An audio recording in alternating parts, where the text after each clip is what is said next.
राम के मंदिर का फैसला नहीं करे। अरे आप बताओ, गांव गांव बच्चे बच्चों को मालूम कि अयोध्या में सरयू के किनारे भगवान राम पैदा हुए, महाराज दशरथ के 4 पुत्र हुए, लेकिन इनको नहीं मारा, इसलिए अलंगे लगाए। और तो भगवान राम के चिन्ह मिटाने के लिए रामेश्वरम से श्रीलंका जाने का राम सेतु भी तोड़वाने में लग गए। वो तोड़वाने के लिए इनकी सरकार ने टेंडर कर दिए। वो तो पूरे देश की जनता का धन्यवाद, जिनने पूरे देश के आंदोलन किया और भाजपा और संघ परिवार लगा कि भगवान राम का हाथ का बनाया सेतु अगर तोड़ा तो कांग्रेस समझ ले ये देश में पता नहीं क्या होगा, और कांग्रेस को घुटने के बल झुक करके वो फैसला बदलना पड़ा। और आप बताओ, 70 साल के उलझे मसले पे आपने वोट दिया मोदी जी को, और डंके की चोट पहली बार का वोट आपका वसूल हुआ। देश भर में आतंकवादी घटना होती थी कि नहीं होती थी?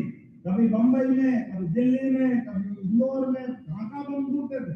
वो कोई साइकिल बम, कोई टिफिन बम, कोई सिनेमा हॉल में बम, जहां तो जा। और ये कांग्रेसी हाथ बांध के हम क्या करें?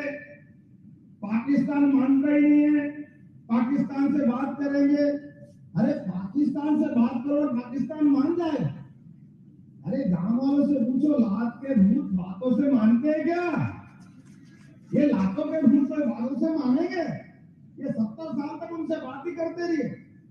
जैसे ही आपने 2014 का वोट दिया, 56 इंच वाले की सरकार बनी यशस्वी प्रधानमंत्री नरेंद्र मोदी की, और देश का दिल बल्लियों उछलने लगा, आनंद आ गया देश को, और देश ने वो कर दिखाया जिससे उम्मीद थी। भाजपा के नेतृत्व में पहली बार पूर्ण बहुमत की सरकार, असंभव थी भाजपा की सरकार पूर्ण बहुमत की, लेकिन देश को इन नकारा लोगों से, कायर लोगों से घरा हो गई, और प्रचंड बहुमत की सरकार बनी नरेंद्र मोदी की।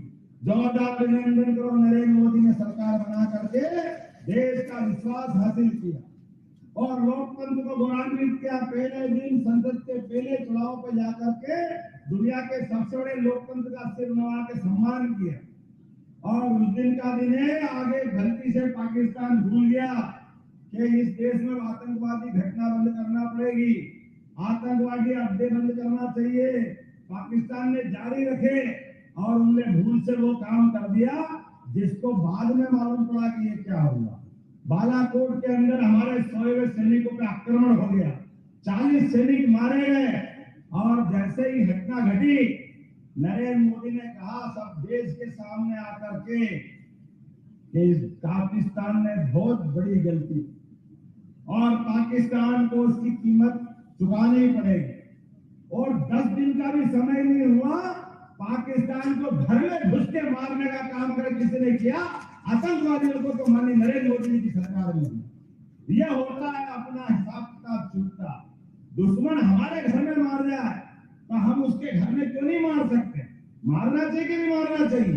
बोला जय जय श्री राम, भारत माता की। अरे देश के बहादुर जवान देश की सीमा पे अपनी जान की बाजी लगा कर सुरक्षा देते हैं, वो निरपराध मारे जाए, वो देश देखता रहेगा। देश का प्रधानमंत्री लाचार बन के बोलता है मैं क्या करूंगा? नरेंद्र मोदी ने कहा संभव नहीं है, और एक बार नहीं 2-2 बार मार के हमने ठिकाने लगाया पाकिस्तान को। तब का दिन है कि आज का दिन है? पूरे देश के अंदर कोई एक भी घटना हुई है क्या? बताइए, पूरे देश के अंदर दिल्ली बंबई कहीं से कहीं तक भी। और दूसरी बात, आपने वोट दिया, जैसे मैंने कहा कि लंबे समय तक मामला उलझाते रहिए, लेकिन 5 साल के अंदर सुप्रीम कोर्ट में हराने घिसाने का काम खत्म हो गया। सरकार ने ठीक से पक्ष रखा, माननीय सुप्रीम कोर्ट के लिए ताली बजाओ जोरदार तरीके से कि सुप्रीम कोर्ट ने भी 5 साल से भी कम समय में फैसला भी कर दिया, भूमि पूजन भी हो गया, और मंदिर का भगवान का लोकार्पण भी हुआ। जय श्री राम। भगवान राम इसी साल 2024 में 22 जनवरी के दिन वापस अपने धाम में स्टैंड तंबू के बजाय मंदिर में पहुंच गए। और जैसे मैंने कहा, कांग्रेस किसकी पूछ नहीं सीधी होती है, भोंगली में भटो को भी किसकी नहीं होती है।